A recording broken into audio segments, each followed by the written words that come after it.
Chapter 16. The Overcoming of Sleeplessness.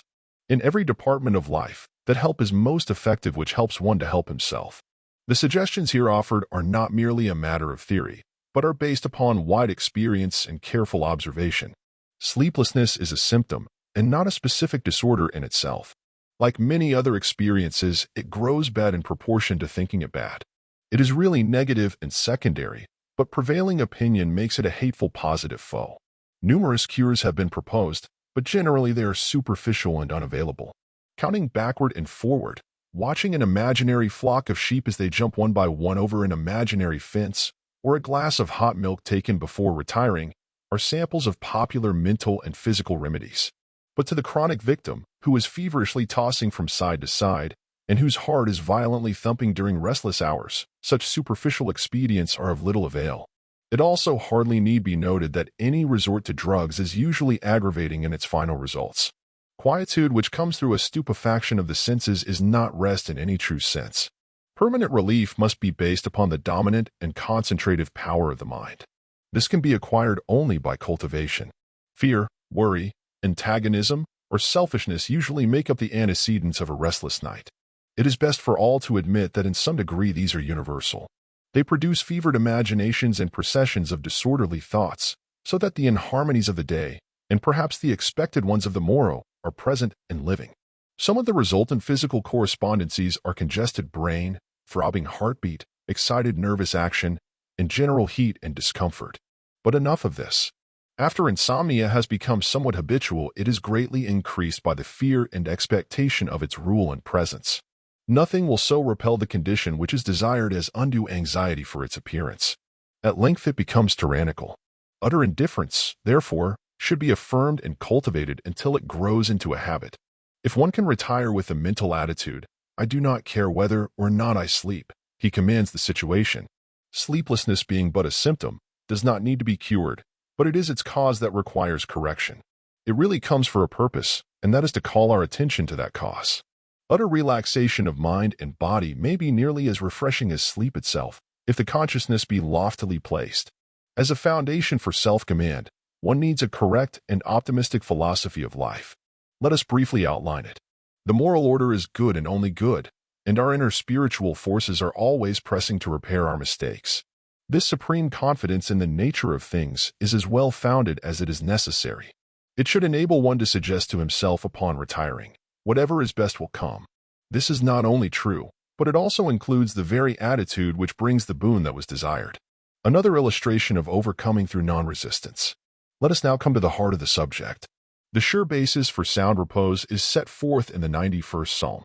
The sovereign balm for restlessness is a dwelling in the secret place of the Most High.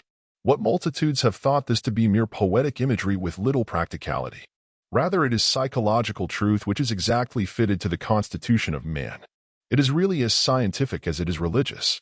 A steady and persistent uplift of the consciousness, communion with the universal spirit, cultivated and habitual, is the grand restorer by the side of which all the devices and panaceas of the lower planes pale into insignificance.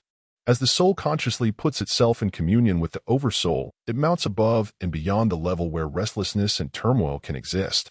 The physical organism will become thoroughly relaxed and receptive, fall into line, and express harmony. But in order to round out the practical application of the principles just stated as plainly as possible, it may be well to inquire, how shall the forces which radiate from the loftiest consciousness be most effectually brought down into external and concrete manifestation? The word must be made flesh, or, in other words, thought must be transmuted into physical conditions. It is often felt that the latter are slow to respond. Thinking, and even affirmation, is often somewhat abstract and cold in quality, being of the head rather than the heart character. The avenue for the passage of soul energy into its objective body must be near and direct. Thought is to be rendered into terms of feeling. The great central nerve ganglion in the human body, known as the solar plexus, is a kind of connecting link where ideals are received for distribution through the physical organism. It appears to be a veritable focal bridge spanning the chasm between the unseen and seen, or mind and matter. When under the influence of strong emotion, who has not felt the thrills or vibrations, definitely near the pit of the stomach, as ideas and ideals pass into bodily sensation and expression? One should cultivate a sense of such a transfer of force, and aid in the process by believing that it is taking place. Strive to feel the vibrations to the farthest physical extremities. The body enters into the process as vitally correspondential. Body and mind thus become consciously unified. We may mentally picture the body as a pure and holy temple being made meet for high service through spiritual refreshing. The consciousness may virtually pay visits to the different parts of its physical organism, bringing its benediction and consecration. It is in accord with the new thought to hold that the body and its sensations have a very real reflex or reactionary influence upon the mind, and this is quite consistent with the primacy and positiveness of the latter in their relation. Therefore, in insomnia, as in other negative conditions where both are concerned, that which is nominally lower should join the higher in a mutual and reciprocal service. We must not think of the material self as relatively base or common and unclean. Neither is it unreal. Paul speaks of the redemption of our body. No chemical refining in a laboratory is more truly scientific. The embodiment must be glorified and not denied or degraded. Many still have some shade of the old idea that the soul and body are natural opposites. Wakefulness is just as much of an evil as we make it, but in itself it is only the rush of recuperative forces to repair our mistakes which makes the feverish disturbance. The friction comes mainly from our resistance. When restlessness is present, displace it with the divine presence in the consciousness. Take such a thought as, God is here and within me. Concentrate upon it. Try not merely to think it but to feel it. This does not involve any sectarian dogma, orthodox, or the opposite. It covers only what is natural and universal. Whether used by Christian, Jew, heathen, or barbarian, it is wholesome and harmonizing. If not immediately effectual, one need not in the least be discouraged. Everything worthwhile comes in the form of a growth. The solid oak does not grow in a night, but when once started under normal conditions it grows surely. Repeat the ideal if necessary until it stands out in the consciousness in letters of fire. Then it will become ruling. In such an exalted frame it will be as much of a luxury to lie awake as to slumber.